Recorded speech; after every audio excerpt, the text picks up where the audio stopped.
I want you to picture a scene. It's late, maybe a Tuesday.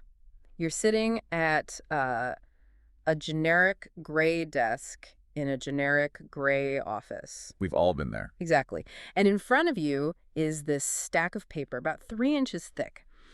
And it looks like the driest, most soul-crushing administrative paperwork you have ever seen. The kind of document that's, practically designed to make your eyes glaze over. Totally. We're talking standard government font, Times New Roman, endless acronyms, and paragraphs that just seem to run on for pages.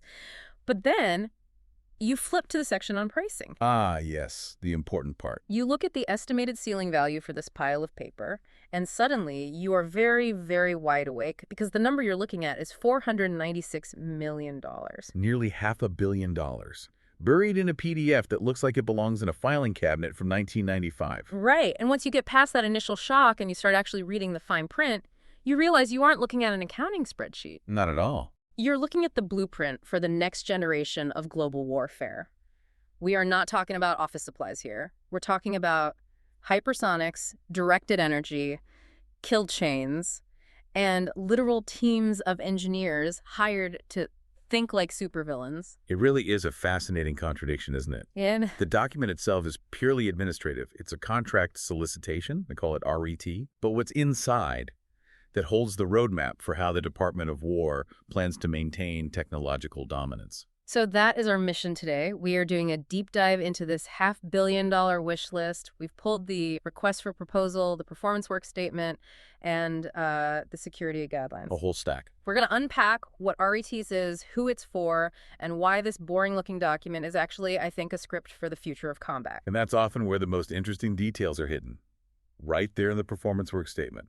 You just have to know how to decode it. So let's start at the very top. Who is the client here? Who has $500 million to spend on engineering support? The client is the Office of the Undersecretary of War for Research and Engineering. The acronym, because there's always an acronym, is OUSW-RNE. OUSW-RNE. Okay, that is a mouthful. Yeah, I wouldn't recommend trying to say it fast. But you can think of this office as the Chief Technology Officer for the entire Department of War. So like the CTO of the Army. Or Bigger. It's the Yeah. CTO of everything. Army, Navy, Air Force, Space Force. Their mandate is incredibly specific and, frankly, incredibly high stakes. Their job isn't just to buy weapons. It's to foster technological dominance. I noticed that phrase in the source material, technological dominance. It felt aggressive. It's not technological parity or keeping up. No, it means staying so far ahead that the fight isn't even fair. The documents make it clear. This office oversees the entire research enterprise. They break their needs down into 3 main buckets. Okay. First, there's advanced capabilities. That's finding the scary new tech. Second, research and technology, overseeing the labs. And third, modernization. And modernization is where we get into the heavy hitters. The background section lists these modernization priority areas, and it just reads like a bingo card for 21st century anxiety. It does cover pretty much every nightmare scenario, yes. We're talking artificial intelligence, autonomy, biotechnology, cyber, Directed energy, hypersonics, microelectronics. quantum science, 5G, and space. I mean, it's basically everything. It is, but here's the key context. For you and me, those might be buzzwords. For this office, they are survival strategies. Yeah. The Department of War is, well, terrified of falling behind in any one of these areas. Right. If an adversary gets functional quantum computing before we do, our encryption is gone. If they get hypersonics first, our missile defense systems could be obsolete overnight. So this isn't just, we want cool gadgets. This is, if we don't figure this out, we lose. Precisely. And that is where the RETS contract comes in. RETS stands for Research Development, Test, Evaluation, Engineering, and Technical Support. It's a mechanism to bring in a massive workforce of experts. Okay, so we know the player, the CTO of war, and we know the game staying ahead. But let's talk about how they actually buy this brain power. You mentioned this as an IDIQ. What does that actually mean? It stands for Indefinite Delivery, Indefinite Quantity. Which sounds incredibly vague. It is vague on purpose. Think of it like a massive retainer agreement for a brain trust. The government knows they're going to need a lot of engineering help over the next 5 years. But they don't know exactly what problem will pop up on a Tuesday in 2027. Exactly. So instead of running a new hiring competition every single time, which would take months, they hire a roster of companies now. They vet them, They give them clearances, and they say, here's a credit limit of $496 million. Be ready. It's like having a plumber on speed dial, but instead of fixing a leak, they're fixing a gap in quantum radar coverage. That's a really good analogy. Yeah. When a specific problem comes up, they issue what's called a task order, and the contractor has to respond immediately. Okay, let's get into the actual work. The performance work statement lists 7 specific tasks. And this is where it gets really interesting, because it shifts from just building stuff to imagining doomsday scenarios. It really does cover the full spectrum. Task 1 and Task 2 seem to be the bread and butter, engineering, prototyping, and testing. But the language here is very specific. They talk about mission engineering. What's the difference there? No, it's a crucial distinction. In the old days, you'd have systems engineering. You're building a fighter jet. Your job is to make sure the jet flies, the engine works, the radar turns on. You're focused on the object. On the machine itself. Right. Mission engineering treats the entire mission as the system. So it asks, does the jet communicating with the satellite, which is talking to the cyber operator in Virginia, does that whole chain actually achieve the warfighting effect? So you aren't just designing the gadget, you're designing the web that the gadget lives in. Exactly. It involves end-to-end control.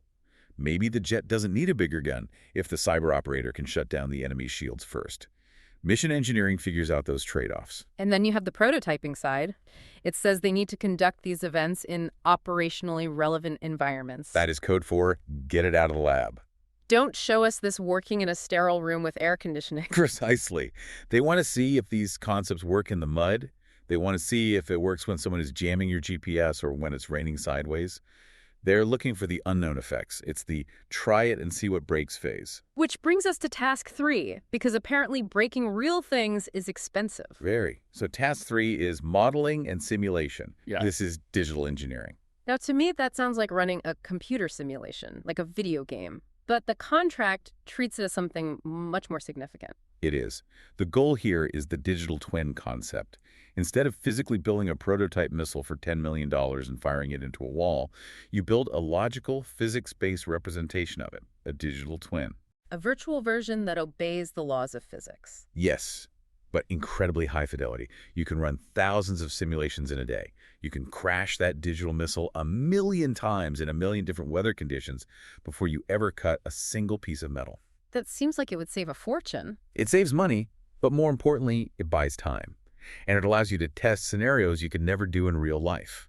You can't really test a biological weapon defense in a populated city in the real world, but you can in a digital twin. That is both reassuring and slightly terrifying. Welcome to defense contracting. Speaking of terrifying, let's look at Task 4. Honestly, this is the one that stopped me in my tracks. Operations research. You're talking about the red teaming. Yes. The contract explicitly asks for red teaming for horizon scanning. What is that? This is a vital part of the contract. Red teaming is the practice of adopting the adversary's mindset. The contract asks the contractor to bring in experts who are explicitly paid to think like the enemy. So, professional trolls. High-stakes trolls. In a way. The document asks them to identify areas where small investments could offset adversary capabilities. But more importantly, it asks them to challenge groupthink. I love that that is written into a federal contract. Please, we are begging you, break our groupthink. It's a recognition of a massive weakness. Big bureaucracies like the Pentagon tend to become echo chambers. Everyone agrees with the boss. They need an outsider, this RETS contractor, to come in and say, actually, I wouldn't attack your shiny new shield. I'd just hack the power grid that runs it. That's the horizon scanning part, looking for threats that aren't here yet. And that ties directly into another term used in Task 4 that I think is worth explaining. Kill chain analysis. Yeah, let's unpack that. Kill chain. Sounds aggressive. It is, but it's a technical term. A kill chain is just the sequence of events required to launch an attack. We use the acronym FTT2EA. Find, fix, track, target, engage, and assess. Find it, lock onto it, shoot it, check if it blew up. Exactly. Now, the contract requires the engineers to mathematically model these kill chains, both ours and the adversaries. They have to look for vulnerabilities. So give me an example. Well, think about that chain.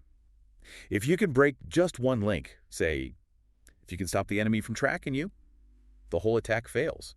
You just need to confuse the sensor that guides the missile. So they are paying these engineers to mathematically model the steps of a battle, figure out where the weak points are, and then tell the government how to exploit them. In a networked, cross-domain environment, as the contract notes, space, Cyber, land, sea all, interconnected.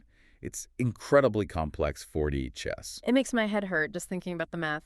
And that leads us to task 5, which seems to be about keeping track of all these smart people. Science and technology oversight. This is the governance piece. Remember, OUSD RDT&E is the CTO.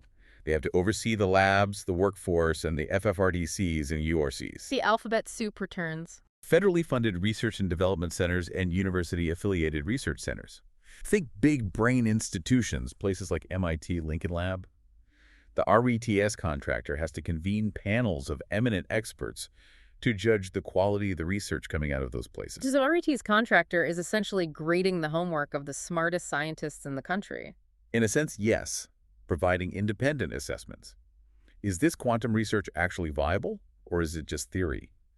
The government needs to know it's getting its money's worth. Now, we've talked about the high-level stuff, but there's a practical side too. Task 6 is data management. Which is often overlooked, but absolutely critical. You can't do AI or machine learning without massive amounts of clean, validated data. It's not just engineering physics, it's engineering information. Right. If your data is bad, your AI is bad. And if your AI is controlling a weapon system, well, you have a very big problem. And then there is task 7, ad hoc surge support, which I assume is the panic button. Basically. But there was one detail in task 7 that I found absolutely hilarious in its specificity. I think I know what you're going to say, the conference room. The conference room. Amidst all this talk of hypersonics and kill chains, the contract stipulates that the contractor must have a conference room within 15 miles of the Pentagon. Not 16 miles. 15. And it has to hold 75 people and be secure for secret-level discussions. I just love that image. We need to plan the future of global warfare, but first, Dave, did you book the room? Does it have a whiteboard? It sounds bureaucratic, but think about it. If the undersecretary needs to convene a massive emergency review, they can't always find space in the Pentagon. They need a secure offsite, close by, ready to go. We need to save the world, but we also need parking. Exactly. And speaking of security, that brings us to the how. We have to talk about the DD Form 254. The security classification specification. This isn't your standard office job. Far from it. The document specifies that work will be performed up to the top secret level. But it goes further. It mentions SCI-sensitive compartmented information and SAP special access programs. SAP, that's the black budget stuff, right? Those are the programs with highly restricted access, yes. The contract also mentions ACCM alternative compensatory control measures. Basically, this is work where the need to know is strictly enforced. You can't just talk to your colleague at the next desk about what you're working on. No, not unless they're read in to that specific program. There's a line in there about physical security that stood out. At the close of each work period, government facilities shall be secured. No taking work home. No checking email from your couch. When you are working on special access programs, the physical security is absolute. You work in a SCIF. A SCIF. Paint that picture for us. The room with no windows, soundproof walls, a heavy safe door with a complex lock. No cell phones. No smartwatches. When you leave at 5, the work stays there. It really paints a picture of the lifestyle. You're working on the cutting edge of technology, but you can't tell your spouse what you did today. It's a unique existence. Yeah. And you are likely commuting to the national capital region. The contract specifies that travel within 50 miles of the Pentagon isn't reimbursed. That's just your daily grind. But if they send you overseas? Then you get Status of Forces Agreement, or SOFA status, housing allowances, school reimbursement. You essentially become part of the deployed force structure. It's such a fascinating mix. You have these high-level intellectual tasks mixed with the mundane realities of government contracting. Yeah. Monthly status reports, travel vouchers, booking that conference room. That is the reality of the defense industrial base. It's not just soldiers or scientists. It's this massive layer of support services, RETS, that connects the two. So let's synthesize this. We have a client, the OUSD RDT&E, trying to stay dominant. We have a contractor getting paid $500 million to provide the brains. What's the big takeaway for you? For me, the takeaway is that innovation requires infrastructure. We tend to think of innovation as a eureka moment in a garage. A genius invents a thing. Right. But in the Department of War, innovation is a process. It is a grind. It needs a performance work statement.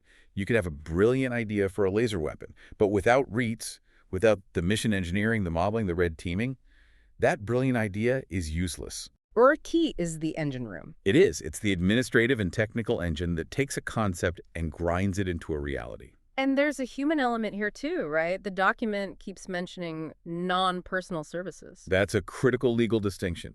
The government cannot supervise these contractor employees. They aren't government staff.